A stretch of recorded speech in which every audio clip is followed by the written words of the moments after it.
film inachevé. Voici les clichés perdus d'une mémoire abîmée. Le déguisement des 20 ans, des mensonges démasqués. Après un mauvais casting, Aïwa, Pichigana Boy. Pour une langue sucrée, c'est l'autre le coupable. L'autre est incapable, c'est l'autre l'accusable. Il est facile de dire que l'autre n'est plus fiable. Population irresponsable avec des langues démontables. Garde du système, master soumis. Ma mission la vécu, je suis le rappel insoumis. Malien d'Agala Mogoti, pardonnez pour ma multiplaie. Là mon objectif est d'étrapper la plume dans les plaies. Qui était à bord? Nous qui accuse à tort. Nous qui votons d'abord. Nous dans zéro folklore. Nous qui a pris l'idée. Nous et les petits billets. T-shirt s'épargne, un mot mais les gars sont banalisés. Malien pour ma base, vous qui est colonial. Le don qu'elle a, moi démocratie, résultat. Sauf la fâchera.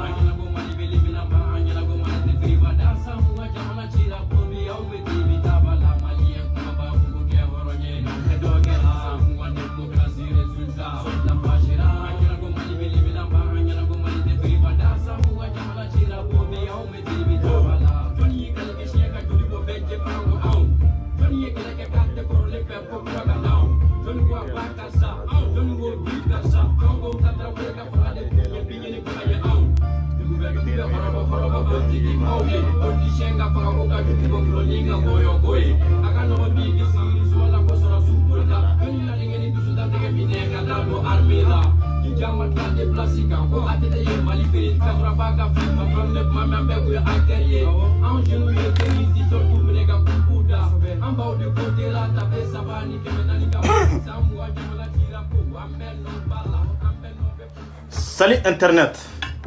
Anden kaw kuri basi tawla ni basi tawla ala kana basi kambela jelena kaw fo ka walima do foli mini dantala abalmanke de do aras 24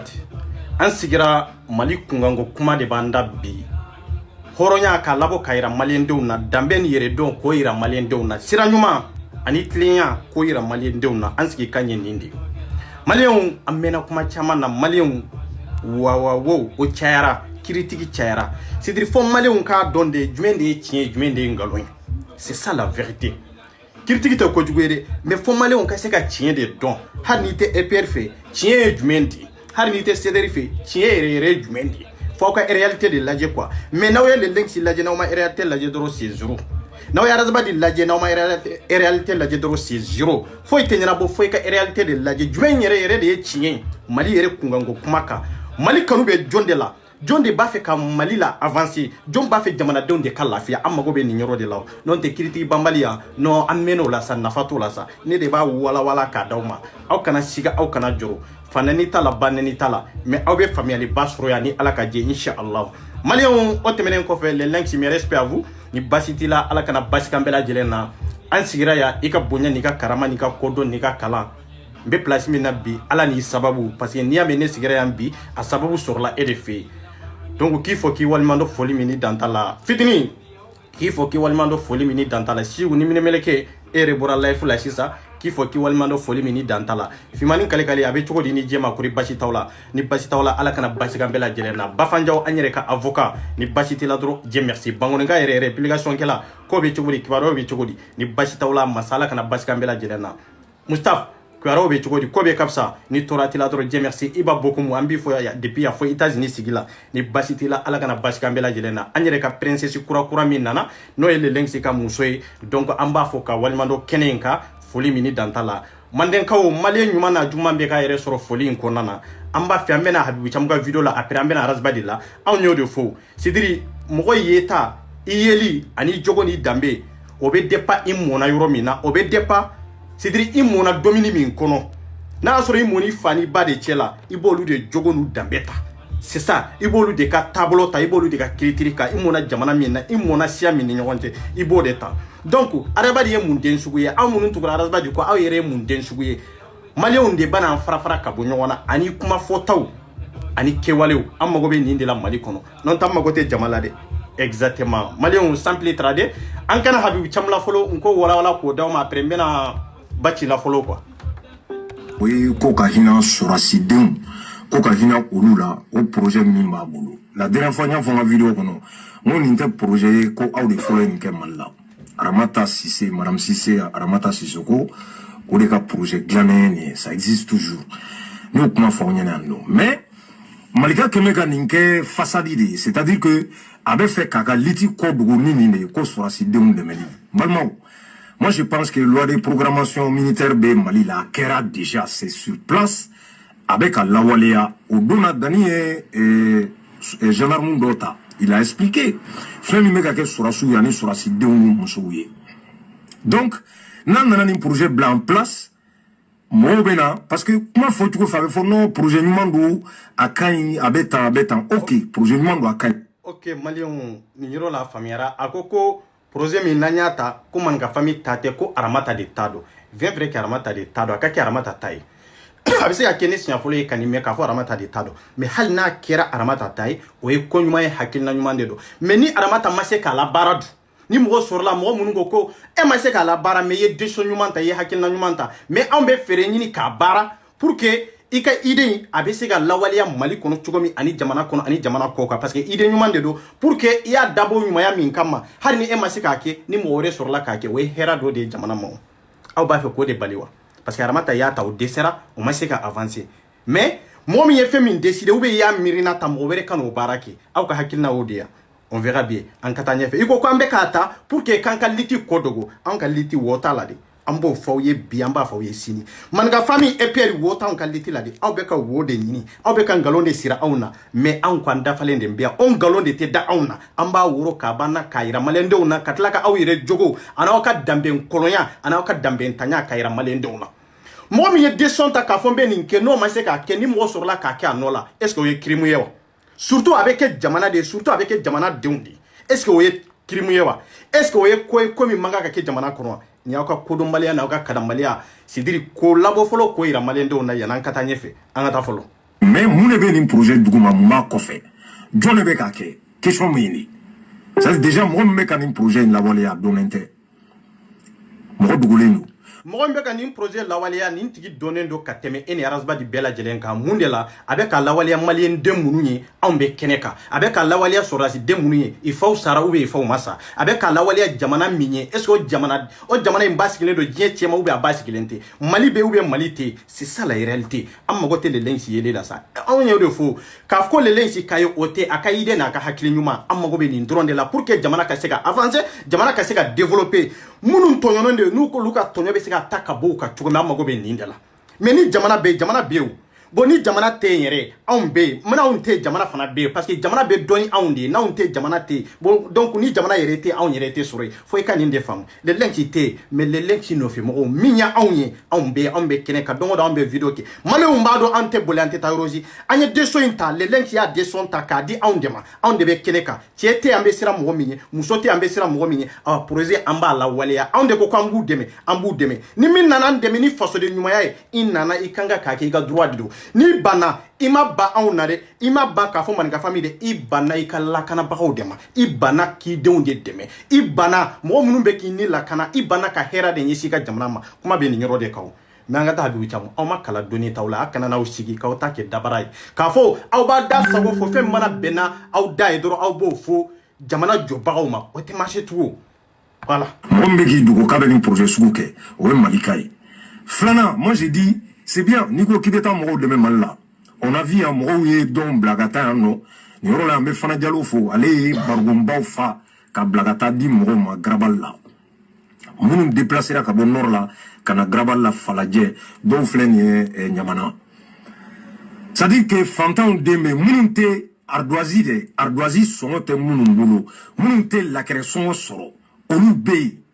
Moi je crois que état devait occuper sur la cité où nous sommes là. Ça c'est Maléon aya do yande ka foko céleri yere be mais céleri te parce que jakulu be sigini hakilina ani kodo ni kalade mais o donia ki se kelente céleri mamuru la e koko jamana de kanga occuper olula même on yere jamana de kanga occuper on na mais ni ay jamana maseka occuper on na o de yato amoranka jamana kon o de yato biambe aventure la jamana de ma jorofa nous tunu jorofa comme France ya jorofa tugomi Amerique Espagne nous yuka jorofa ika jamana de na tugomi ne tini sigi aventure la ka fo ne be sigi ka video ke ka jamana critiquer ne ambe ka jamana famaw critiquer ne ambe ka fanga deme kanga surashu la sidiri anka famaw deserade anka famaw mase ku joyoro dole ta joro mi ambe ka minta mais akaka ere famaw ka dese akaka ere famaw ku joro ke mais famaw danu siede yoke a kɛra o seru se damayira la an ka hakilina bɛ min ye i sera o niveau la o an ka sira t'o la i ma se o niveau la o an ka sira t'o la mais n'anw ko hali ni jamana ye miliyari de di an ka sɔrɔdasiw ma jamana ka 2 milliards 3 milliards ta k'a di an ka sɔrɔdasiw ma n'anw peuple wulila k'a fɔ wayi anw fana bɛ dɛmɛ dɔ kɛ olu denw ye ne ko ye crime ye wa n ko jamana yɛrɛ de kan ka occuper anw yɛrɛ kun na bon jamana ma se ka occuper anw na anw ɲɔgɔn to o dese kɔnɔ an y'an to fantaya kɔnɔ k'a fɔ an bɛ dɔɔni fana kɛ jamana ye an tɛ ka kɛ jamana ye de an bɛ ka kɛ yɛrɛ kun de ye fo i ka se ka nin yɔrɔ de faamu wa jamana bɛ occuper la kɛ o ye wajibi de ye o mais jamana ye jɔn de ye aw bɛ ka taa jamana ɲini yɔrɔ jumɛn ko anw de don ni an bɛ ka i bɛ ka critiquer a critiquer kun ye mun de ye parce que anw de ye jamanadenw ye a bɛ ka baara min kɛ a tɛ ka taa jimi sira fɛ a bɛ ka baara min kɛ a tɛ ka jamana nafa c'est pour cela qu'an bɛ ka i bɛ ka critiquer i bɛ ka min k'i ka jamana la o tɛ ka bɛn i bɛ ka na ni min ye i ka jamana kɔnɔ a tɛ bɛn ne ko e bɛ taa jamana ɲini yɔrɔ jumɛn ka tɛmɛ ne ni e kan c'est ça la vérité jamana ye anw de ye ou bien e b'a fɛ k'i yɛrɛ bɔ jamanadenya la ka jɔn de kɛ jamanaden ye e b'a fɛ ka jɔn de kɛ jamanaden ye ou bien e b'a fɛ ka maliyɛnden minnu b'a kɔnɔ k'olu bɔ jamanadenya de la wa ka jamana bila yɔrɔ la yɔrɔ min ni balɔnfɛn t'a kɔnɔ ni falɔnfɛn t'a kɔnɔ bon jamana ye ne ni e de ye kana ɲinɛ o yɔrɔ kɔ de ne ni e min a kan ka nafa min ɲa anw ye n'a ma ɲa anw ye c'est pour cela qu'an bɛ sigi ka fangaw critiquer an b'u critiquer an yɛrɛ de kama an tɛ k'u critiquer mɔgɔ wɛrɛ kama de voilà i kunkolo la baara nin yɔrɔ la an ka taa aw yɛrɛ bɛ arasa nɔfɛ aw ma foyi faamuya fɔlɔ très clair o loi yɛrɛ bɛ yen déjà o fɔra maliyɛnden bɛɛ y'o mɛn n'a sɔrɔla o tɛ ka appliquer n'a ko k'a bɛ kɛlɛ kɛ o ka appliquer on peut être d'accord avec ça mais e ka jugu i ka arnaqueria n'i ka escroqueria de datugutɔ filɛ ni nin projet ye k'o ka sɔrɔdasidenw dɛmɛ non dɛmɛbaga b'o olu la a tɛ minnu na a ye taa ɲɛsin olu ma maliyɛnw n y'o de f'aw ye n ko hɔrɔnya kɛnɛ ka danbe kɛnɛ ka tiɲɛ ye kelen dɔrɔn de fila tɛ maliyɛnw malinka mɛnna ka kuma san joli joli a bɛ kuma a mago tɛ tɔgɔ la a bɛ kuma a mago tɛ jamu la a bɛ kuma a mago tɛ dɔrɔmɛ la kun jumɛn de la a mako b'a faso de la aw yɛrɛ ka nin lamɛn nin ko jamana de kan ka occuper sɔrɔdasi minnu denw sara aw yɛrɛ minnu ye sɔrɔdasi musow ye aw minnu ye sɔrɔdasi cɛw ye awa a ye wuli ka jɔ hɔrɔnya ni danbe kɛnɛ kan mali kɔnɔ ani mali kɔ kan aw minnu b'a kalama aw ka taa 2012 la kana bila bi la sɔrɔdasi hakɛ min sara k'a den n'a muso tɔ sɔrɔdasiw président delila ka mun faveur dɔrɔn de kɛ olu ye président sera ka mun kelen de kɛ olu ye fɛn min b'o olu nafa fɛn min b'u i balimakɛ ou bien i fa min tora kɛlɛ kɔnɔ fɛn min bɛ se k'u i hakili la ɲinɛ a kɔ dɔɔni i denw ɲinɛ a kɔ dɔɔni ou bien musow la ɲinɛ a kɔ dɔɔni est-ce que a kɛra mali kɔnɔ wa a ma kɛ mali kɔnɔ e ko anw ko olu de to yen an kana olu ta aliyɛtimɛ minnu bɛ yen senta minnu bɛ yen i dun sara jamana kunkanko ko de la i dun sara jamana kɛlɛ de la ne ka ni lakanani ani e ka li lakanani e m'i sigi k'i miiri nin na ninnu de y'a to ninnu de donna e fa ni saya cɛ ninnu de donna e ba ni saya cɛ ninnu de donna e ka dugu ni saya cɛ e ka jamana ni saya cɛ jamana si tɛ yen ni armée tɛ yen n'o jamana bɛ basigi awa jamana tɛ diɲɛ kɔnɔ ko armée t'a kɔnɔ o tɛ sɔrɔ yen e kan k'i ka dɛmɛ bɛɛ lajɛlen jamana yɛrɛ ka nafolo tilancɛ kan ka don mun de la n ko armée de don mais aw ye kunfinw de o aw tɛ diɲɛ kalama o ni fɛn tɛ jamana kɔnɔ fɛn fitinin min bɛ a kan ka di jɔn de ma a kan ka di armée de la pour que i bɛ se ka protéger pour que i bɛ se ka lakana pour que olu ka dɔn an ni saya cɛ anw ka sɔrɔ ka balo n ko a kun ye nin de mais habibu caman aw bɛ kalan yɔrɔ jumɛn de o tuma aw bɛ ka leçon de morale don mɔgɔw ko kun jumɛn de la hakilina jumɛn de la mɔgɔ minnu bɛ taa aw lamɛn mun hakili façon de b'o olu la olu t'u sigi ka miiri ka réfléchir aw ka kuma ninnu kɔnɔna na est-ce que aw bɛ ka kuma min fɔ est-ce que aw b'a conséquence dɔn wa est-ce que aw bɛ ka kuma min fɔ est-ce que a tɛ défaite lase jamana ma wa est-ce que aw yɛrɛ ka vie tɛ danser la nin kuma ninnu kɔnɔ wa bon armée min bɛ yen anw de ko an b'u dɛmɛ fan ni laban wallahi an b'u dɛmɛ fan seko damayira anw de ko k'an b'u dɛmɛ an tɛ maa diyagoya aw kana de mais ni mɔgɔ min nana i nana hɔrɔnya ni danbe parce que i ka jamana de don an tɛ jɔ machine n'a cɛ si sederi mɔgɔw nana anw t'aw bali de a ye na mais anw de tɛ sederi mɔgɔw wele k'a da la aw ka hɔrɔn kɔlɔnya aw ka danbe ntanya c'est ça la vérité an t'aw wele et puis an tɛna wele an bɛ se ka maliyɛn bɛɛ wele fo sederi mamuru parce que aw ni maa si ma jɛ hɔrɔnya kɔnɔ k'a fɔ hɔrɔnya da ma to aw la aw ni maa si ma jɔ danbe kɔnɔ k'a fɔ ko danbe ko a da ma to aw la donc maana aw man ka jɛ hɔrɔnya surtout jamanajɔ sira kan maliyɛn bɛɛ n'aw jɛra ni mali de kama ye mais maliyɛn bɛɛ y'aw bila ka sababu kɛ aw tɛ mali fɛ mali kanubaga t'aw ye aw ye mali tibagaw de aw b'aw yɛrɛ ka intérêt personnel de fɛ mais aw tɛ mali fɛ anw bɛ se ka aw wele tugun k'a fɔ aw kana an ka armée dɛmɛ aw kana an ka jamana jɔ o tuma na an bɛ liti min na liti in tɛ tiɲɛ yan o tuma na an bɛ sira min ka sira in tɛ tiɲɛ yan an tɛ tiɲɛ fɔ ɲɔgɔn ye an ka taa ka bɔ yan n'aw tɛ ko dɔn aw bɛna bɔ ko kalama minnu b'aw lamɛn n'u ma kalan k'u kana lamɛn lajɛ wa c'est à dire i bɛna hakili ɲuman sɔrɔ yan de i fa tɛ nin i ba tɛ nin de mais aw ka hɔrɔn kɔlɔnya b'a dɔn aw tɛgɛ yan c'est ça armée anw de ko an b'a dɛmɛ parce que n'i y'a mɛn armée anw de don on do de fa bala on do de bala. C'est ça, des armées, ou des peuples. Donc, e fabala et babala. Moi, je le sur les réseaux sociaux. Min fabe armée la, min fa tora maliko kelela. Ou bien min tche sara maliko kelela. A tora mundela, jamana ko kele. Mais est-ce qu'on dernier armée ya? Non, atteinte armée ou. Amusote armée kono. Donc, au cas de minutes, toi et kafo, ko parce que, ko ale fa sara jamana ko kelela, ko jamana de kangata. Mais horonya bemi dambe bemi. Yere dombe rojme. Angata.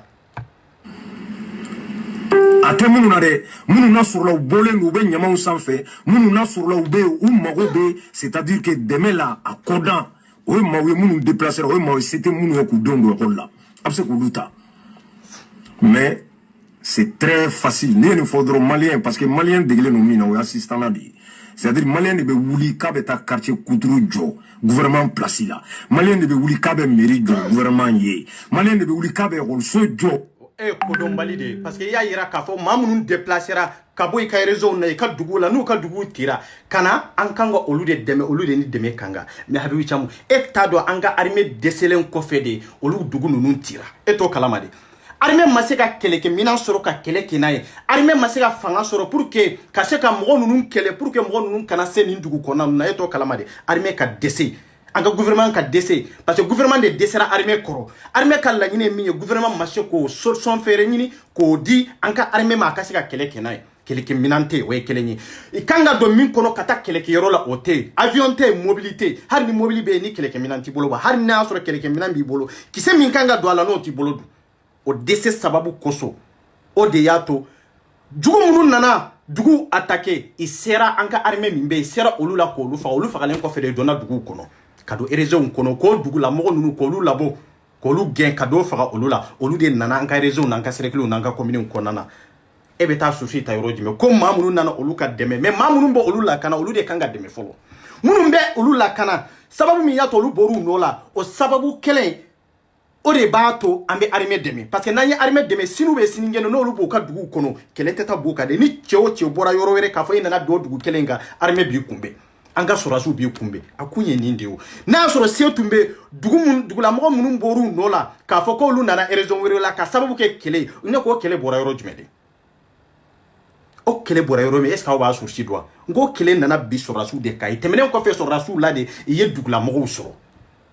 sorasu nu de barazie anni majugu ni nyogonchew auto kalama mais no lu desara ou be no lu fagara sebeke auna no lu fagara an be se ka déplacer kan si yoro bla kan yoro bla c'est ça la vérité ni ame ko mali bi harbi armée be wallahi ni ame ko mali bi sorasu be ni sorasu te wallahi be ka be fen na kuluba c'est zéro nini ebe fen na ya c'est zéro ibe ne famine ibe ne ba mine ba kantre fe mun kada e ba kala e rebo ke chogola e ko sorasi kele nunde kana demi habi cham hine ba odu sukunawa est-ce que makari ba odu sukunawa est-ce que miri ni tasibe arasana ka génération na kanyesi malima wa est-ce que mali jo hakina be nunna kasi mali de mawa est-ce que olu be ka mali de hine mine wa am mafo mo kana olu deme an yere yo olu deme ka taya mamunu déplacer ka bu no la an yu chaman deme anye maloni feunsa kata duma ko hine mine ku makari mine le lensi yakele chaman ki ande an yere yakele chaman ki amma ke to kama parce que amba da an yona udedo anyo keleke mais demain fanga be yoro jume c'est-à-dire moi munu be kassa munde be atuni be kassa akunya munde desi gouvernement desera ka fendo de ki amboke parce que munu be ta keleke yoro la sini olu be miri munde la ndenni muso be nko nin tora kele kono est-ce que ndenni muso be ta ono mirina be wuli ka soro kele yere mana folo ko to mirina jugula ibena ale yere sigile na ka faga yere atado yere kele yere bola yoro mire yana ko mirina ta kata keleke yoro la amba yira la harale tolen ko fe keleke yoro la amba denta amba muso ta horonya malikama ambata en tant que no ba kunna ka fo na ale sara mo be soro min ba ale denta mo be soro min ba ale musota wallahi ale ba se ko damayira ke pour que ka keleke mali har na tora asunyuma tora c'est ça la vérité au kanga mairie ka tashi ni de la quoi c'est ça armée ou be ça c'est vrai il be ça qui c'est tout bolo mais a famba e miri jume dem numba bolo muso numba bolo o be miri bala susu kati kungolo la e ka keleke mero madafa o be jugu bu no fe o be olu yere o muso nu dem nun to e baloto olu bolo folo e be balo de krakile ka to olu bolo folo yanu kana e be na itena o yere be petiti la C'est ça la vérité. Il peut se faire ça yere ka kalo joli ke ou bien kalo fla yere ke gouvernement yere ta annoncé yere ka fo yere tie yere sara e be nyani ni torola e be nyani ni dusukasi la dumuni yere te ebolo e den fana bi bolo o fra o banalembe ebolo fra so yere te ebolo nimbe kabako ala koy nimbe hine ni makari koy anga jamana ma ne ko ata o siga o ke ka o meri ka jamana yere de réalité la jewa aw kanata politique sira fe sa amman ga fa mata politique sira fe kolode aw ko ambe jamana deme jamana tinyede ka anyabe min na mimbe ka ke jamana ko ambe jamana deme ni ndeka ni na on ka liti be nyogonye sira lawa non on ka liti a droit len do an ka inventer mali kono malien dien foi te mimbe se ka labali même le président de la république a te se ka labali parce que an ye mali denw de kuma ye mali denw ye cogo min ni ami ale be kulba bi anw de do mun be se ka bali ka fa an ka association ko a te exister mali kono o chebe soro ya o chete soro yo an be malien den kelen de association joli be mali kono olu nafa jumen de sera mali ma mais an ka nafa sera mali ma association fana chaman be munu fana ka nafa sera mali ma comme an fana ta nafa sera mali ma cogo min mais olu be se ka on bali cogo di ka fa an ka association manga ka sigi har nan ko be bari de daile ka ke sungurumba soye ko de an ka association ni anna akanga keke an de ko kwanta do akanga keke mais ka kalabantia mina be ka sama ka do malende unkunna an de ba sama ka bo mali nyuma mba do ka fo association mimba on bolo minye man ka famille e pierre ka fo isiglen be tinye de ka wallahi billahi ni man ka famille e pierre siglen te tinye ka na ya soro on siglen do commissaire siglen be to ko me aba soro ayan trembler kamwe aba soro ante juste tout ante du koloka surtout sur les réseaux sociaux mais en bas on be ka kumani dusu de parce que anye jamana de ka gire on bolo kateme fembe la jelenka parce que ni ame on yere ku association masiki femere kamade ko jamana. C'est ça la vérité. On ko jamana de. Ibe jamana kono ibe jamana koko ni donala ni jamana kandi. Ima do ala ibe jamana kono ibe jamana koko i koni ka don doro on be jamana de kama. E doni tato kafo on be ba jamana ma e dombalia tato on be ba jamana ma. C'est ça la réalité. Bo on ta koko jamana de. Mais ay fere ni aw munu ya o tata sansaba. Aw sera ka munde ke ka ira malien de ona. Aw bise a prévu du de labo sans savoir inkono ka fo vraiment an nale céderi nale ni 600 anga gidi nale ni 600 ni ndia daluya mali famaw ani mali fantaw ani mali moriw ani mali almamio ana chrétien maw na so abe se ga o tege ni simi maka fo ni ndia o tay malende on ka laje sani duguti ateo donc jamana kanu ante kelo yorola on be jamana fe katimaw ka et puis on ka hakilina jamana fanadi on ka hakilina minyo o donon de malendo mbolo on ka kalabantia minya na on ka arna keria o donon de malendo mbolo. C'est ça la réalité. Aw ta kira muso nyini ni kalabantia ni togo nyini de o te marché an ko bara de kake jamana ka basi an ko bara de kake jamana kono hakete munun bolo luka hake ka soro munun torlendo na soro sebe ko lu deme siga setigiya yira iko lu deme mais kani ka setigiya de ke kabi oluka ou be ki ka setigiya ke ani ka doni ka mowere arnaki an ko de tike na nyame dongo ka fo ye mowere arnaki an yer de bi korobo folo ki attaquer. C'est ça la réalité. Aw sera ka jonde attaquer ka bona dolier angata État yi malien de be wuli ka be européen la do malien état yi donc état ka bara be ke moye ne ni fo bela jele nyana ya moi ne te fara état kan ka malien don to sengen ni kololo kono en bien ni ko dombalia ni atamansere folo ni kalambalia ani confinya tamansere folo ako malien de nde be wuli ka fo abe état deme ka européen do aka du kono ou be ka européen do aka dugu kono ala mbe fenkelen fie habibu chamu fo ikasiga famu ebe jamana min kono ya France mesel min be France du kolo sanfe abe jonde tabe l'état de taille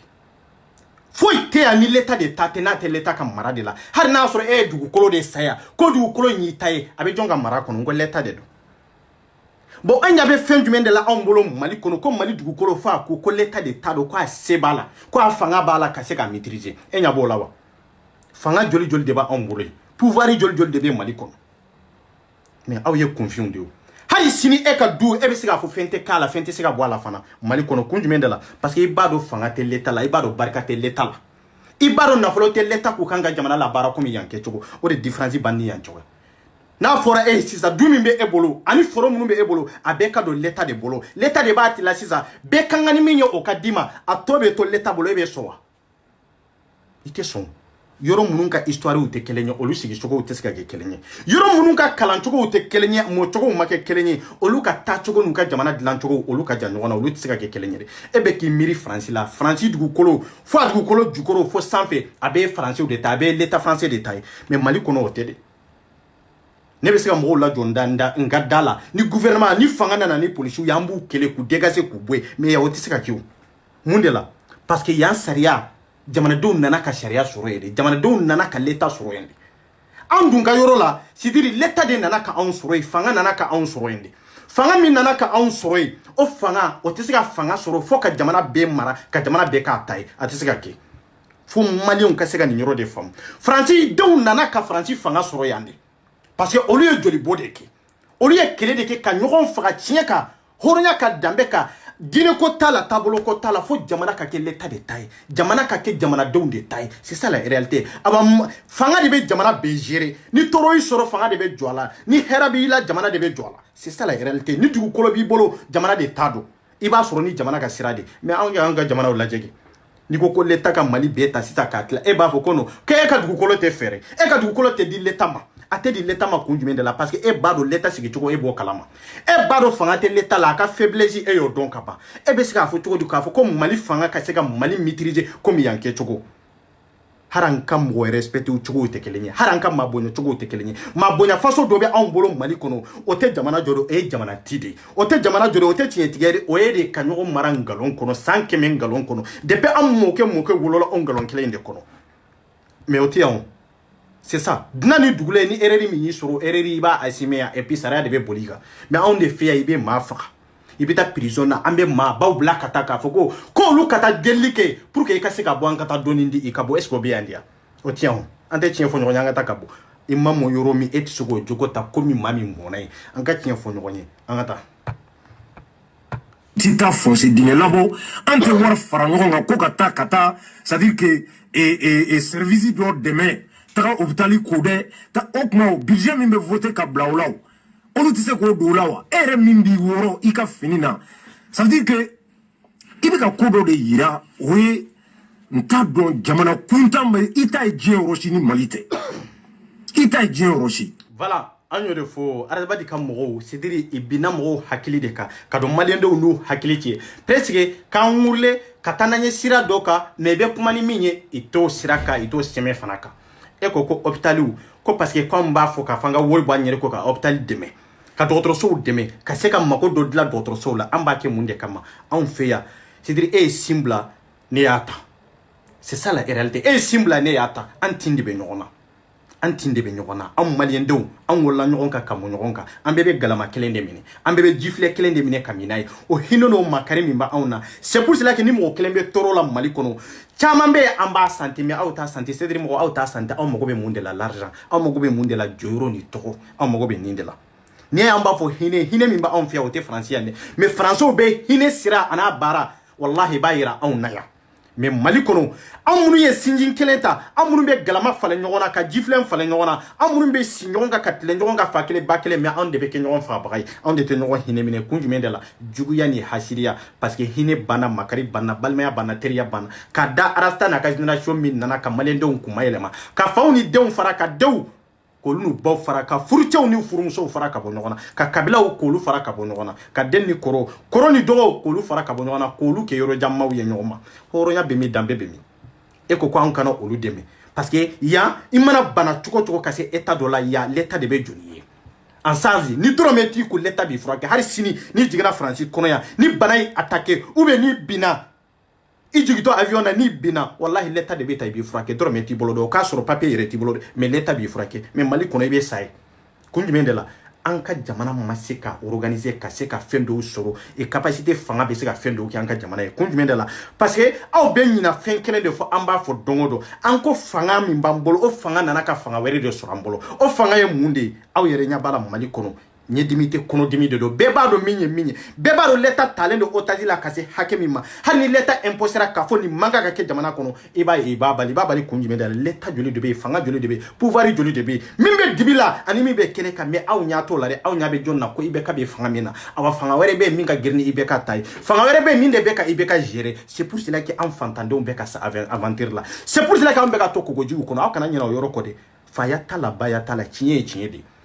n'an ko an ka tiɲɛ an ka baara kɛ ni jamana sariya de ko l'état ka baara kɛ ni jamana sariya ye wallahi an ka maaba caman bɛ yen jamana sariya y'u bali i bɛ ka kɛwale min kɛ jamana kɔnɔ a man kan ka kɛ parce que a défaite bɛ ka se jamana ma o fugariya o de b'an bolo Mali kɔnɔ n'an tɛ baara la bi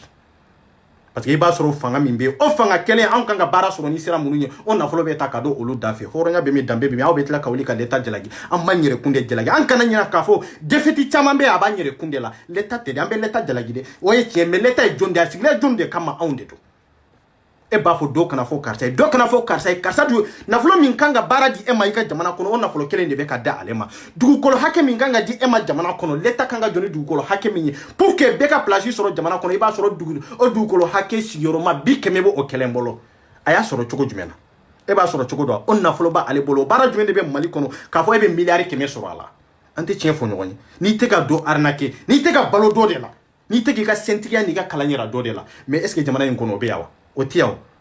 awa dɔgɔtɔrɔso n'anw kan b'u dɛmɛ an seko damayara maa o maa bɛ se k'u dɛmɛ ni malidenya kama a dɛmɛ kana tɔgɔ ɲini i ka jamana de don a dɛmɛ même États-Unis i bɛ dɛmɛ ɲini pour que i ka jamanadenw i bɛ dɛmɛ ɲini i ka jamana nafolotigiw bolo i b'a ɲini u ka jamanadenw bolo ni se b'i ye k'a k'i ka jamana ye wallahi k'i ka jamana ye jamana kanu wallahi o ye hɛrɛ dɔ de o ye basigi dɔ de n'i ma jamana kanu kana kanu fɛn wɛrɛ kama a kanu k'a fɔ e wololo jamana de kɔnɔ e denw ni mɔdenw bɛna wolo jamana kelen de kɔnɔ mais sediri mɔgɔw de nana k'a fɔ ko an bɛ ka jamana ko kɛlɛ kɛ mais o laban nana kɛ mun de ye ko an tɛ jamana dɛmɛ tugun ko se tɛ anw ye ka fɛn kɛ jamana ye tugun ko gouvernement de kan ka jɔ n'a bɛɛ ne ko gouvernement sigilen bɛ jɔn de kama anw de don e ba bɛ taa dɔgɔtɔrɔso min na n'a taara Kuluba ou bien n'a taara Fonzé a banalen dalen bɛ yen n ko l'État de kan ka jɔ n'a ye faveur dɔw la mais l'État tɛ e de bɛ wele Faransi k'a fɔ k'i ka wari ci ka taa fɛn dɔw bɛ kɛ e de bɛ wari ci ka taa n'i ma wari ci ka taa a bɛ sa ye a bɛ sa kun jumɛn de la ça fait i k'a dɔn k'a fɔ an ka jamana in ma organiser a ma organiser cogo min de fanga min b'an bolo ko i bɛ ka sigilen b'a kan o nana ka fanga min sɔrɔ o de ye n'o dɔn de anw b'o fɔ maliyɛndenw ye o de y'a to an b'a fɔ an ka kuma bɛɛ la ko diinɛ tɛ faso jɔ maliyɛndenw a ye nin yɔrɔ faamu fanga i bɛ ka bɛ fanga min na a nana ka fanga wɛrɛ de sɔrɔ an fɛ Mali kɔnɔ a o fanga in de bɛ ka Mali gérer n'aw t'o dɔn n b'o fɔ aw ye aw hali ni bɛ ka taara cɛ min bɛna sigi i bɛ ka nɔ la o fanga kɛlɛ o fana bɛ sigi komi i bɛ ka a bɛ baara kɛ komi i bɛ ka ye baara kɛ cogo min an tɛ tiɲɛ fɔ ɲɔgɔn ye an ka taa ka bɔ yan e ko i bɛ ka baara kɛ i bɛ ka baara kɛ min ye e yɛrɛ t'a fɛ fɛn ka fɔ ye i bɛ ka ba fɛ ka min bali e ko n'o ko i bɛ ka manga ko bali a manga ko bali en tant que n'a m'o bali est ce que a bɛ se ka baara kɛ wa en tant que n'a m'o bali est ce que a bɛ se wɛrɛ ba ye wa se t'a ye o an tɛ tiɲɛ fɔ ɲɔgɔn ye an ka taa ka bɔ yan ou bien sederi maaw bɛ min cogo jumɛn na o tuma na aw ye maa sugu jumɛn de ye Mali kɔnɔ aw bɛ kuma joli de fɔ Mali kɔnɔ san saba ni bi cɛ aw sera ka kuma kelen fɔ maliyɛndenw ye kuma kelen min ni maliyɛndenw bɛ se k'a minɛ jigiya kɔnɔ hɔrɔnya kɔnɔ danbe kɔnɔ k'a fɔ tiɲɛ tiɲɛ la nin kuma kelen ye ko nin tɛ wuli wallahi tɛ wallahi billahi tɛ a ye Mali kanu dɔɔni wallahi a ye hinɛ maliyɛndenw na a ye maliyɛndenw tin minɛ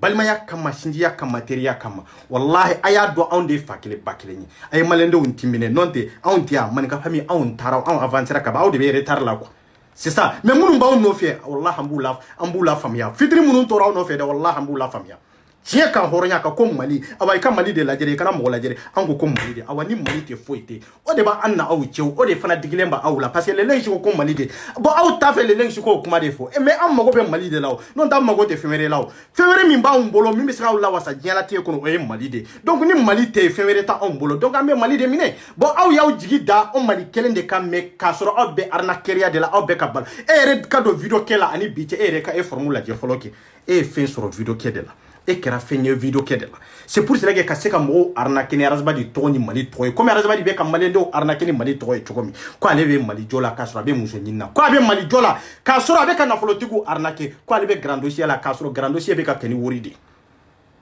n tɛ tiɲɛ fɔ ɲɔgɔn ye n'aw tɛ Mali ko la anw bɛ Mali ko de la min b'an kanu i kan kanu an mago bɛ Mali de la min b'an kanu i kan kanu n'i t'an kanu an mago bɛ Mali de la minnu mago bɛ Mali la a ye n'an ka fara ɲɔgɔn kan ka baara kɛ minnu mago bɛ Mali la a ye n'an ka sɔrɔdasiw dɛmɛ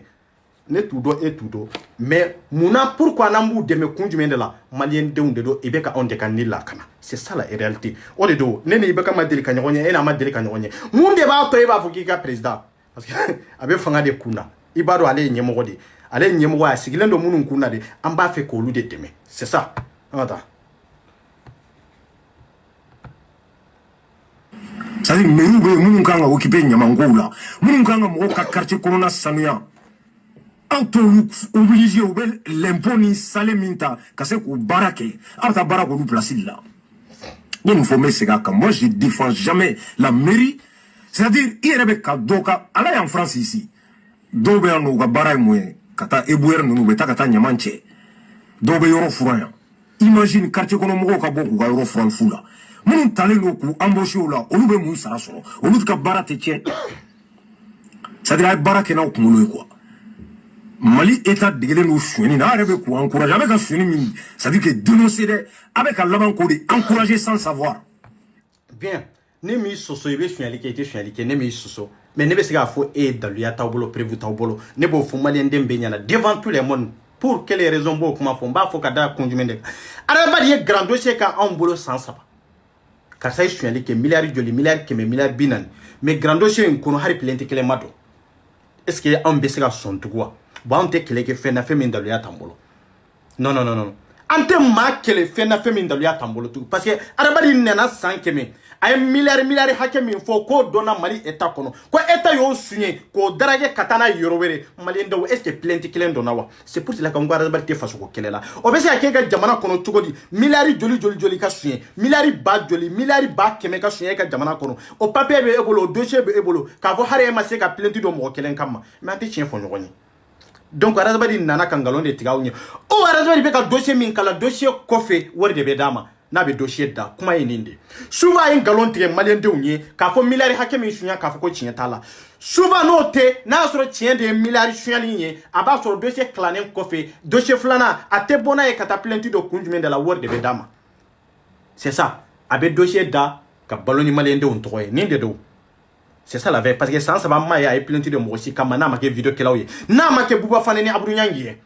non te out de la kay ko arasban de kwa John konfonke amakew mais ego ko prévu be ebolo dalia be ebolo e ma se ka boni fenye santa ba Mali be jigi edi Mali be ya ka horonya ta ka kalfa edela Mali be ya ka dambe ta ka kalfa edela e ma se ka plainte kelendo e ta do drombe malendo ntigi arasba de la est-ce que e ta do kelemba to malendo mbu jigi ta ka arasba dika o laban nana ke ebe ka dossier munu labo laban nana ke etaye etaraye muso woro flanke de ni nyonti on be jamana go kelela ebe muso nyinina on be se ka keleni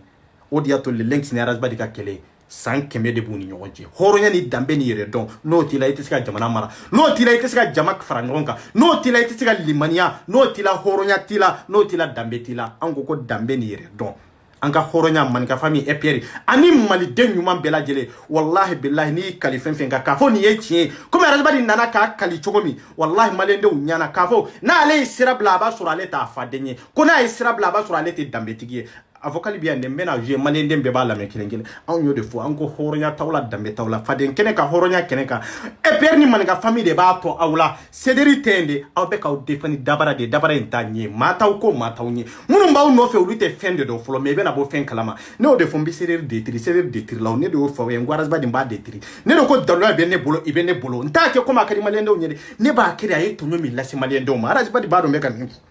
ne be kam fo tande do mbe bona ifana bite sininte menne de kunkona botma sirambi bonaye ne de be ka lahidu di malien de uma ne be siro kungo ko munde kera ay boli dalé man ga fami kam mako be ni drone de la pour que malien de munu ba fana no fe le ka se ga lafia malien de munu fana be man ga fami ni eper no fe ka fa mba fe ka do ka jikulula olu ka se ka don e kan ga tesira minka c'est très important ngalon tike mbano c'est ça ni a yere jinelaw ne cederi yere jinelaw mais yana o ka se le lenksi ma folo ay man ga fami ani eperi jogo labo ani juguya min ba kono ani kokolo min ba kono kadi malien de ma horonya kama dambe kama pour que malien de munumbe ni faso jo hakilna bula olu ka se ga lafiya ka do e kanga faso jo tugo mi katro e ma fara epier ka e ma fara man ga famika amma go be ni de la ay boni prévu voilà ni dunya cederi jogo beira malien de na ya o kera obi amakia malien be ben sheria la wala de tingalon shira wala ni ba udonde aw gosi jogo be ne de bolo bati bado ne be kami fo wallahi billahi ne la du fen di bati na no fi mo wala chetu la mo be se ga boka soso chetu la mo be se ga kali ka fo ko 1 million madima chete sura bati te se ga boki kali aka grando senga ka fo ko ale ma 400 million mi atesi ngone de do voilà na ute horonye ne horonde ne la dridi aw ka dogon sa hadu cham voilà nata Atteignez. Do de ka bara tiento flenie ebta labo mununkede quartier froid mununge do de kanga ta ko sara o ka dimbaya balu yana ka to ke gratuit et pourtant warube mununkanga do ala très clair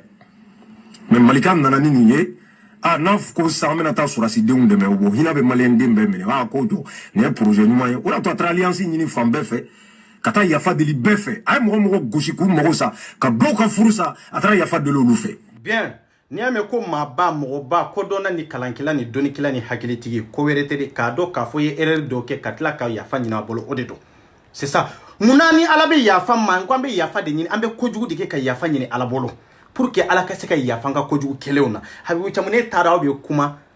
auté analyse ke est-ce que mum bena aw lame est-ce que aga kuma nunu nu mirla ka kojugu be ka kuma nunu jatimini est-ce que itena tigawla donna tawlawa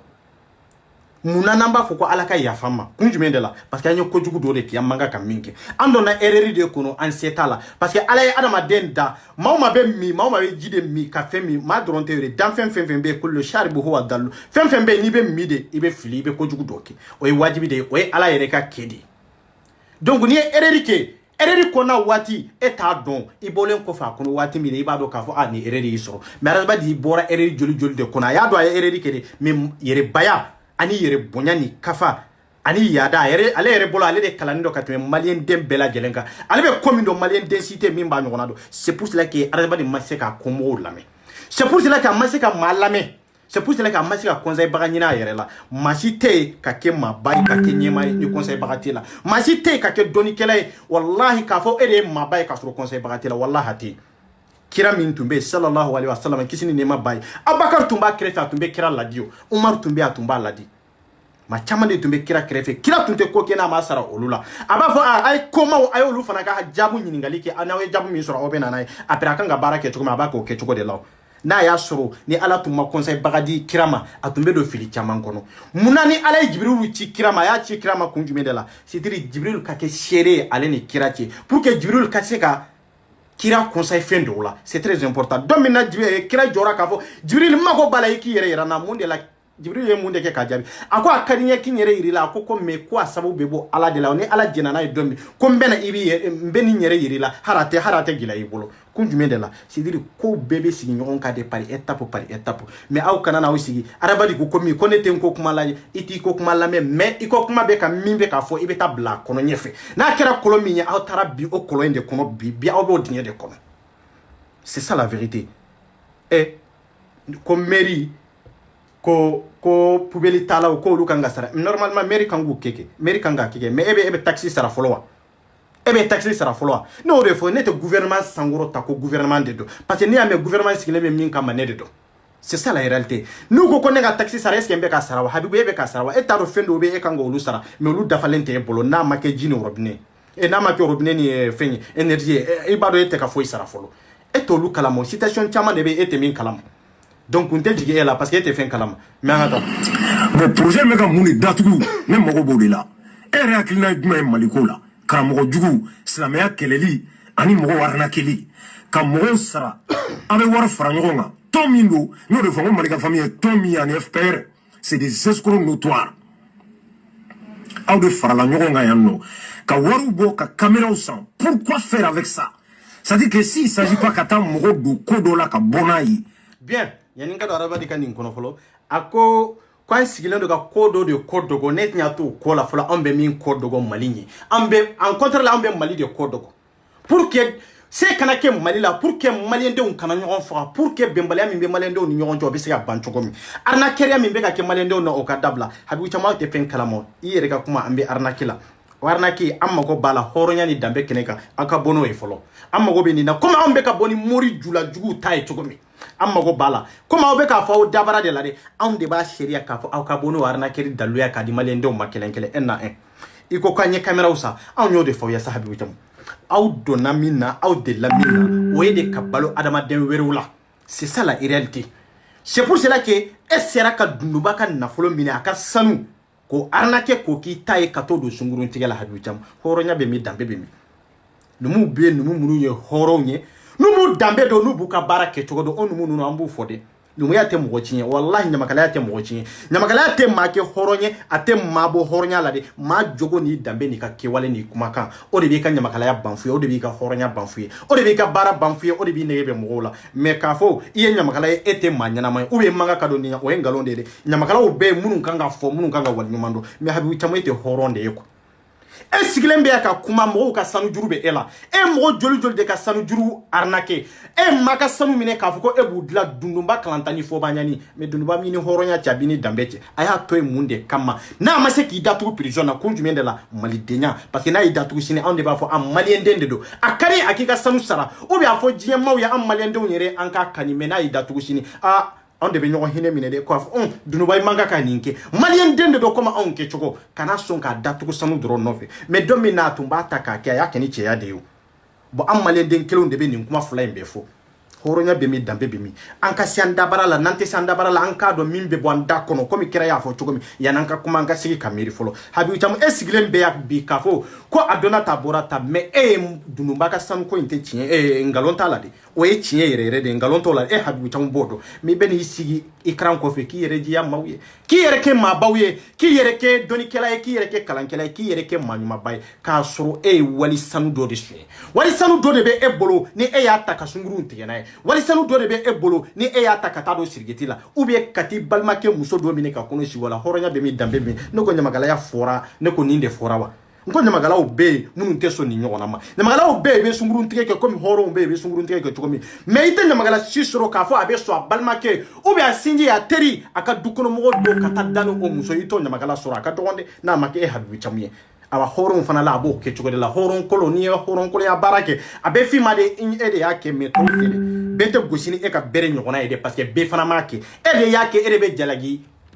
e bara jugu minge be jalagi o kandeka e yo ke e mammalu ya ka milika tasi ka fo e ka dugula mo nyabe e la sur les réseaux sociaux ka fo e ke wale dore ke wale mi imanga ka ke horonya kono dambe kono adama de nya ka boy islamia ka boy kafiriya ka boy an ko manden ka denyala habu cham minki akanga kewa darani balma ke mi muso ye est ce que akanga ke wa habibu cham anti sien fo nyanga ta kabuya ni mami te miri katashi c'est dire ini ma were de be je min te miri katashi ko mi ara sana nyono ni be miri katashi mami ka jurube ela yani e kan yisigi ka fo le dunuba be association mi na ibo critique ka dunuba to akono ube ka fen fo dunuba e kanga bode dunuba e ka wori hake mi be na afele ka sono hake mi fele na afele parce que ni mo be kelela na ka jurubi la ite so tikila de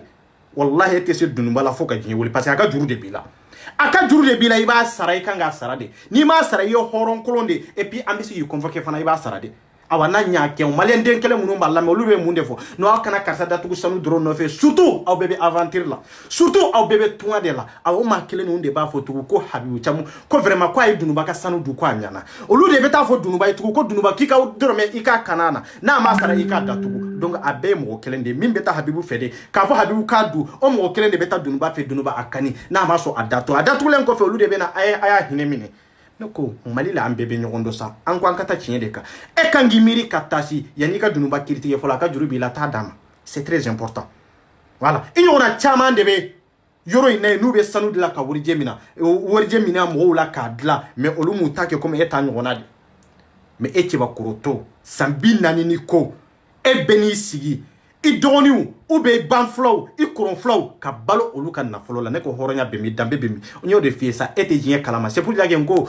leta nanka leta tu nyana comme ya leta ke choko ete ni sigi aka dunu maka dorme mi ne ka du eko ko leta kele inde manga ka deme eko ko do otro so kele nunum de manga ka deme eko ko barabato munum be hospital nunum olu manga ka deme eko ko so rasi kele nunum manga ka deme nimbe anga leta faiblesse de ani leta nana ka fanga jugu min sorambolo o fanga jugu halbi asiglen be min ka de fanga tala de awa gela mali fanga de bala fanga tala de be min fo ye fanga tala de abe fanga were de ka habibu chamu amakala doni tawla na obe kuma réfléchir doni quoi c'est très important anta arrête jugu to miye tel que yeminge be fo fitini na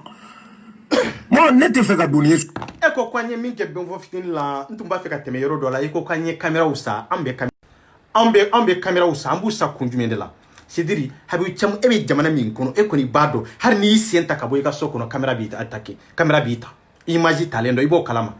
odiato luka jamana make ko mi mali odiato bandia mi be mali kono no nyona teka kia odiato nyon fa mi be mali kono no nyona teka kia kunjumende la yuka jamana ya ku tadi ka camera bla fambe ko tugu mina kera ya abeye ka fo ediak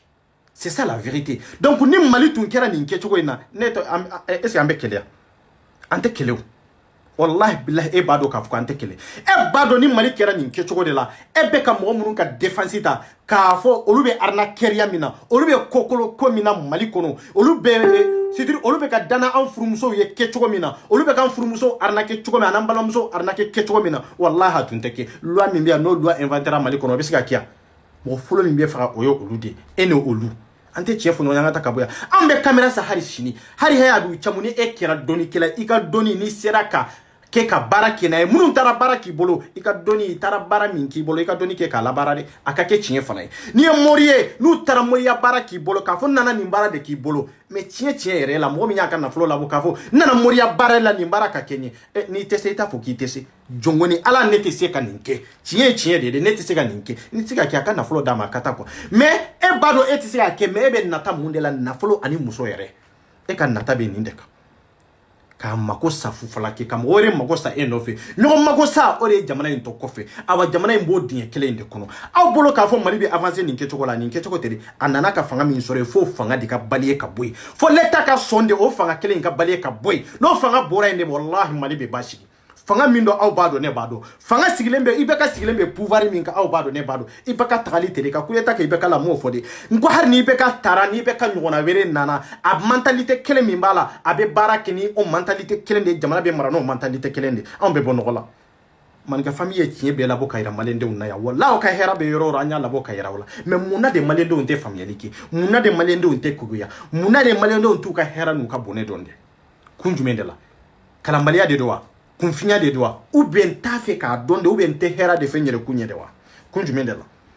aw hakili an bɛ nin kɛlɛ na an bɛ fɛn de sɔrɔ a la ni Mali tɛ wa aw hakili an bɛ nin kɛlɛ na an bɛ sanu de sɔrɔ a la ni Mali tɛ wa aw hakili an bɛ nin kɛlɛ na an bɛ tɔgɔ de sɔrɔ a la ni Mali tɛ anw tɛ foyi sɔrɔ a la an ko ko Mali de wallahi Allah subhanahu wa ta'ala b'o kalama anw ko ko Mali de aw ko ko tɔgɔ ni wari ni sanu de anw ka sira t'o la anw ko ko Mali de aw ni Ala cɛ aw bɛ se anw na wallahi aw tɛ sɔn anw na fo n'a kɛra ni Ala ko ye nkalon ye wallahi fo n'a sɔrɔ ni ne tɛ ka n ta kɛ Mali de kama wallahi fo ni n tɛ k'a kɛ Mali de kama en tant que n'anw bɛ k'a kɛ Mali de kama wallahi aw tɛ se anw na an tɛ siran aw ka bagabali aw ka marifaw n'a ka kalabantiya an tɛ siran ɲɛ aba hali su in na e ka grand dossier la e ka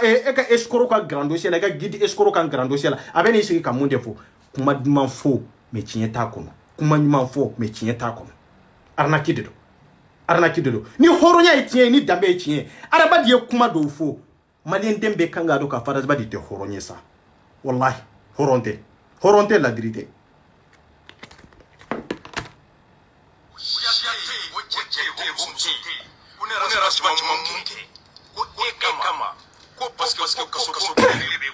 a ye lamɛn n bɛna kala sisan n bɛna kala a bɛ yan n b'o f'i ye o cɛ tɛ yen o siya tɛ yen o cɛ tɛ yen o muso tɛ yen ko ne yɛrɛ saba caman mun kɛ ko e kama ko parce que ko kasobon kile b'e bolo walima ko e bɛ se ka ne bɔ nin baara la walima ko e bɛ se ka ne ɲangata da ne kan ou bien ko ne ka hɛrɛ dɔ bɛ e bolo ko ni ma nin fɔ I bɛ n jɛ o hɛrɛ la o hɛrɛ Ala k'o kɛ haramu ye ma o kaso ni ma don kɔnɔ alors kɔrɔ ne tɛ halala ye Nelson Mandela bon aw y'a lajɛ aw ni ko k'a ka farafin janfa aw ni Ala cɛ adamaden ye hɔrɔn ye wa a ko mɔgɔ tɛ yen k'a fɔ ko jamana ka hɛrɛ ye min ye k'a fɔ e bɛ se k'o bali o foli la e bɛ se k'o bali o kuma foli la a n'o kɛwale kɛli la jamana kɔnɔ e tɛ se e ye de y'i ka hɔrɔnkan di maliyɛndenw na maliyɛndenw ɲɛna danbe kɛnɛ ka hɔrɔnya kɛnɛ kan k'a fɔ cɛ tɛ cɛ min bɛ se ka e bali nin arasabadi cɛ tɛ cɛ min bɛ se ka e sa cɛ tɛ cɛ min bɛ se ka e lajɔ ni kasobon de don a bɛ bi e kan mais e b'i ta fɔ arasabadi bi e bɛ yɔrɔ jumɛn e ka hɔrɔnya taara yɔrɔ jumɛn e ka danbe taara yɔrɔ jumɛn e ka yɛrɛdɔn wolola a taara yɔrɔ jumɛn I tɛ bɔ I ka maliyɛndenw kunnafoni nin kuma fɔli ni bi cɛ maliyɛndenw adamaden sera ka mun de kɛ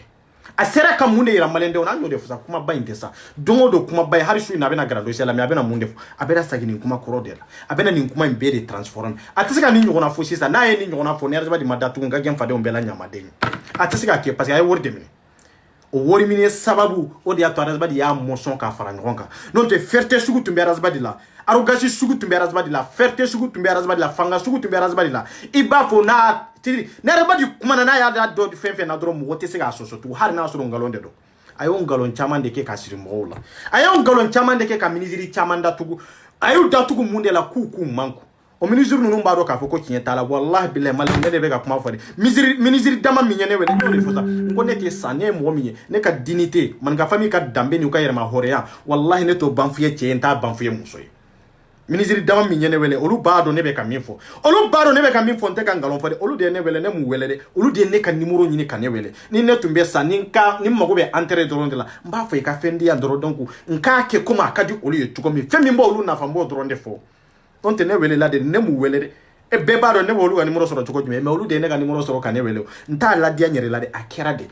n'a ma kɛ o bɛ ne ni Ala de cɛ, n'a sɔrɔ a ma kɛ fana o bɛ ne ni Ala de cɛ, n'a sɔrɔ a kɛra fana o bɛ ne ni Ala de cɛ. Ne tɛ n sigi aw ɲɛmɛ ka ngalon tigɛ aw ye, mais a kɛra de. C'est ça. An ka taa. Afrique du Sud a ko ko yɛrɛwolodenya hɔrɔndenya ani danbeya kama il préfère ka taa san 27 kɛ kaso la. Voilà, e ko yɛrɛwolodenya kama danbe kama hɔrɔnya kama Arazbadi ni ye nin fɔ ko a bɛ taa san 22 kɛ kaso la n'o ye Mandela ye. Mais Arazbadi e yɛrɛ hali kalo 1 prison ka se ka kɛ maliyɛndenw kama e dɛsɛra.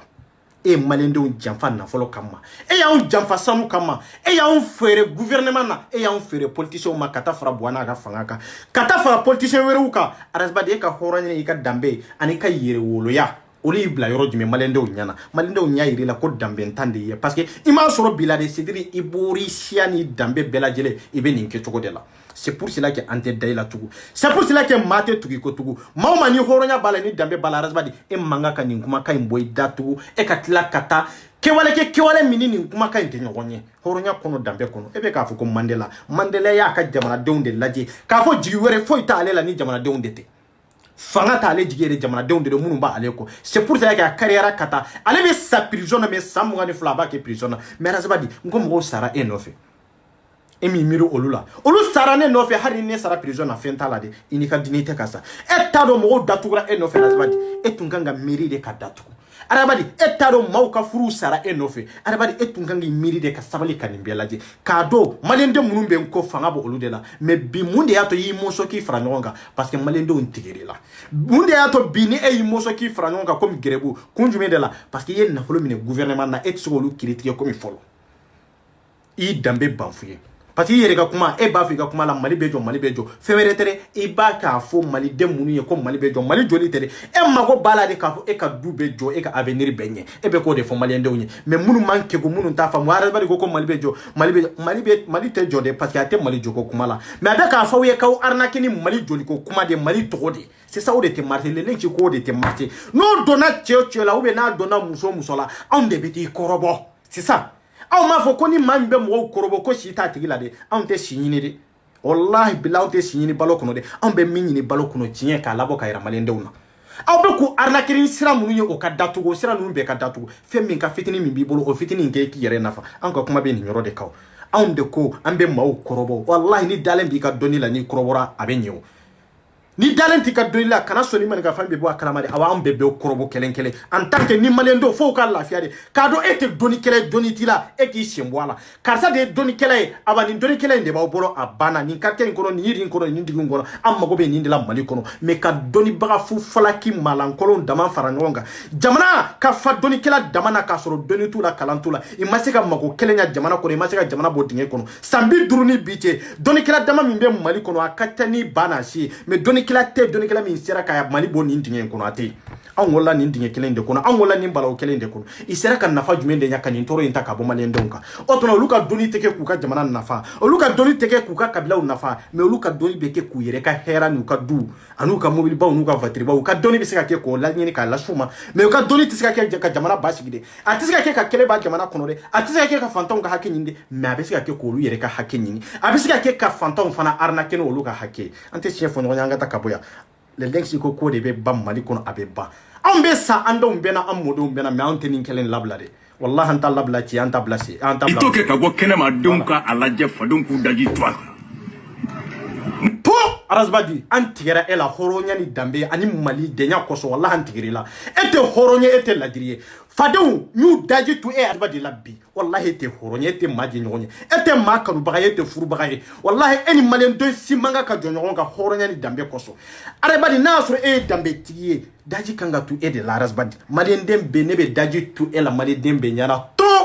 wallahi an tigɛr'i la hɔrɔnya ni danbe ani malidenya kɔsɔn e de nana ko Mali ko an ka ɲɛsin Mali de la e de nana k'a fɔ ko maaw kana e lajɛ k'i ka hakilina faamu ne ko e ka hakilina bɛ se ka faamu k'a sɔrɔ e ma ye wa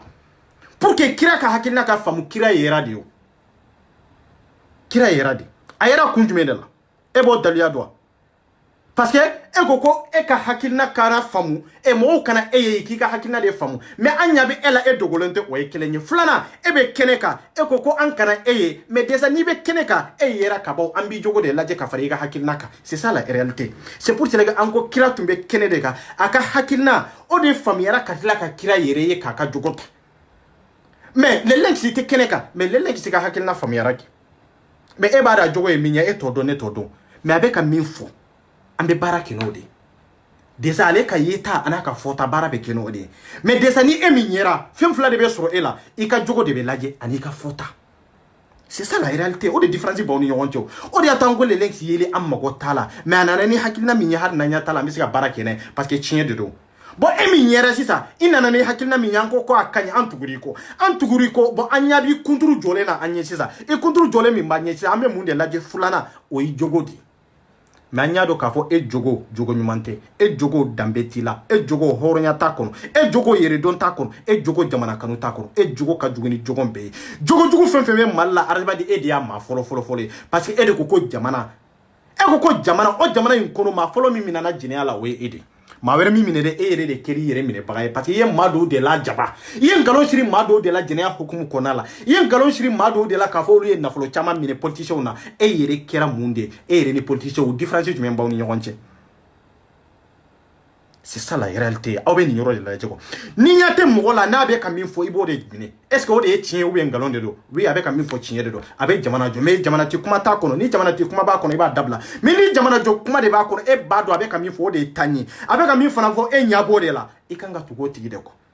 o koro ko le lenksi mayede mais araba di yera ambe nyana ya ambe tugura ko kelenkele anya bala ka fota fana tien de do ay mi fo tien de do mais antilala ka ye fota mi abe ka fo tien de do me ateka la waliya annana ye tugo est ce que yana ka fota nyire jetimina ale yere jogo e munde parce que comme ale de ba nyema annana la ye a jogo te fo ye ni jineate a jogo te fo ye ni drokutate a jogo te fo ye ni dlomi bambalite a jogo te fo ye fo ka wali muso nyini kata dani oluye a jogo te fo ye fo aterke na baranyona muso a baranyo muso abo olumine ka dani oluye muso mana tai araba di ye akabiro kono abe fere nyini ka fini bo ela horonya be dambe be ebe sega jamana jo barka be soro ela barka mi be sega jamana do lawli ka jo ka fama o kele ka boywa est ce que barka be ela ni ya ye ni jenesi mbanfu yara feveretere jenesi be ya ka jigina ka limaniya na ka horonya na ka dambe ta ka da edeka ko edi anyema ya ambe ibeka ke ka boy ni ame ibeka maboy feveretere ebe ka malankulo ya wale minke an nyema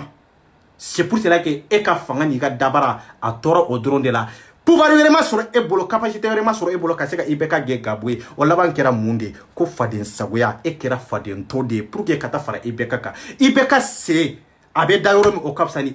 o kapsani eni kademba yayi o kapsani eni sinyo o kapsa arabadi wallahi o kapsa eni ka association yi parce que ka dala itumbe ka mami fana baneni e retara faro o tigi ka vanga baraki ndonve o tigi yere teka e jate jamana yere kono i ka fota depuis bi ka fota la depuis ba ndeni wati mi ateki jate o jate lin ko fe ba do teki jate fo itara faro o tigi ka fo nana fari ka jamana la bara ndonve o e dorme de dimo o teki jate yere tuku arabadi e taro e takira la bango jugu e taro hari muso te efe e taro hari demisonu te efe e taro hari e nego bo mali doni kelawma e taro hari ka fo ko mali demisonu te efe etaro kotun kadi mali demseni munu be aventure la etaro kotun kada awnye kosobe mais munde e konne bo awna kunjume de la ika jogon koloya anika malan koloya ni ka yere bonya c'est ça niame e kabudi awnde do niame e kera mabay ka to sur awnde do e ko eta awnde laje e ko e kapsana awnde awni ala tiaras badi e be avancer eni ala te kanga haketo e kono arabadi ka to e be ka awn to nyode anga drome be e kono arabadi eni ala te barka be soroyela wallahi ete tanye soko itabe ke dabare laban na ika dabara tumbe minyi sisa hari jolen kuntru tanye kunjume de la ibe sika kuma grando la yere mo yere ti jatere iti jate kunjume de la ala de barka boy fela ko bela jelena ala de ita tie kira malendo na ala de ila gosi kika setani denya ni ka nyama denya ira malendo na kado setani demintu mbaunye de horonte la dirite non te hari setani la idu bala de wallahi na wula fendo no fa bo soro de men tanke na ma fo inshallah wallahi tenye soro lole arabadi e itake de ko alati e itake de ko mabate e itake de jama mbi ko jama yere te juste ko e kelen drondo de ni ka hakilna c'est pour cela que yito de kono kata wali muso tike yito de kono kata wali furu muso tike yito de kono muso minnu ni setu ye ni dabali tu ye ka taa bi olu ka wo kɔnɔ wo min n'an t'a kalama fo a filmera ka bɔ n'a ye i yɛrɛ jogo kɔrɔnya i yɛrɛ k'a filmer ka bɔ n'a ye o fantanya kelen in k'i ka gardien bila a ka t'o feere gouvernement kelen in ma i bɛ ka baara kɛ i bɛ ka min bolo a ma dogo mɔgɔ la dɛ maliyɛn bɛɛ y'a ye kelen kelen mais minnu bɛ ne bolo olu bɔ tuma ma se dɛ mais n bɔ bɔ ni olu ye Habibu Thiam sabali dɔnni t'aw la kalan t'aw la famille a bɛ juger maninka famille bɛ to a nɔ la et puis maninka famille bɛ to a nɔ la EPR bɛ to a nɔ la anw de ko an bɛ Mali dɛmɛ an bɛ maliyɛn denw dɛmɛ cɛ t'a lawuli muso t'a lawuli dɛ o kan k'an tɛ bouger dɛ i kana da k'a fɔ an ye caméraw san i kana da k'a fɔ an ye musow ladon cɛw kan i kana da yɛrɛ k'a fɔ k'an ye cɛw bila musow la anw de ko an b'a nɔ la an minnu ko maninka famille an minnu ko EPR aw kana siran aw kana trembler fɛn fɛn bɛ fɔ nkalonfin de don n'a y'a sɔrɔ daliya b'u bolo k'u ka bɔ n'a daliya ye komi an bɔra ni bɛnko fitinin t'a daliya ye cogo min an bɔra ni bɛnfɔ ta ye fɛn wɛrɛ tɛ dɛ o n'a ɲɔgɔnna caman de bɛ an ma bɔ ni minnu ye kun jumɛn de la olu ma bɔ ka ni ɲɔgɔnna molobaliya kuma fɔ maninka famille ma olu ma bɔ k'a fanɛni banani fɔ nin kan n'i y'a ye bɛnfɔ bɔra ka fanɛni banani fɔ fɛn wɛrɛ tɛ o y'a vrai visage de a b'a dɔn min bɔra o de y'a ta ye a b'a dɔn min bɔra a y'a ci min na o de ye tiɲɛ an y'a sɔrɔ de c'est ça la réalité an ma nkalon sira la de an ma taa nɔfɛ de c'est ça la réalité donc tiɲɛ ye tiɲɛ de fila tɛ kelen dɔrɔn de don a ye jamana lajɛ maliyɛndenw ko ko jamana EPR ko ko jamana maninka famille ko ko jamana LELENS ko jamana aw bɛ mun de ɲini an ko Mali la wa ni Mali tɛ an tɛ ɲɔgɔn ye sira la ni Mali tɛ nafa yɛrɛ ta anw bɛɛ lajɛlen na donc an ka nafa n'an ka jɔyɔrɔ n'an ka hɔrɔnya n'an ka danbe ka to an bolo fɛn wɛrɛ tɛ dɛ Mali de don ala ka Mali ala ka basigi ala ka Mali kanu d'an bɛɛ lajɛlen na hali bi ala kana ni hinɛ ni makari ani bɛn ala k'o banba an ni ɲɔgɔn cɛ k'a sinji bere da an ma an bɛ se ka Mali basigi cogo min ala ka maliyɛn den kelen kelenna bɛɛ lajɛlen ala k'an kanu don ɲɔgɔn na an bɛ diɲɛ yɔrɔ o yɔrɔ toujours ala ka faso in de kanu don an na o de ɲɔgɔn tɛ quoi wallahi n'an ma Mali kanu an bɛ nimisa n'an ma sɔn Mali ɲɛ ka baara kɛ Mali kɔnɔ a laban tɛ kɛ foyi ye fo ka baara kɛ Mali in kɔnɔ de tugun quoi a laban tɛ foyi ye an bɛ nimisa min kɔnɔ an bɛ tila ka bila o nimisa kelen in de kɔnɔ pour que nin bɛɛ ka ban ka ɲɛsin Mali in de ma LELENS ye min fɔ o dɔrɔn de don LELENS ka kuma de don LELENS ka kuma tɛ o e b'a dɔn Mali e wolo yɔrɔ de don mun na n'i tɛ yen kanu e kan ka yen kanu n'i ma se k'a kanu ni LELENS nana o kanu sira yɛrɛ la ne hakili la e kan ka nisɔndiya ka waso de k'a fɔ vraiment maa sɔrɔla maa min y'a dɔn k'a fɔ ko i kan k'i ka jamana kanu an kan ka tugu o de kɔ dɛ awa vive LELENS vive le Mali vive le Mali vive le Mali merci beaucoup maliyɛndenw bɛɛ lajɛlen k'aw fɔ k'aw waleɲuman dɔn foli min ni dan t'a la k'an bɛ waati wɛrɛ merci. Garde du système, master soumis. Ma mission la vécu, je suis le rappel insoumis. Malien d'Agana Mongoti, pardonnez pour mon multiplaire. Là mon objectif est d'étrapper la plume dans les plaies. Qui était à bord? Nous, qui accuse à tort? Nous, qui vota d'abord? Ni dans un au folklore. Nous, qui a pris l'idée? Nous, et les petits billets, qui chantent ses pagnes à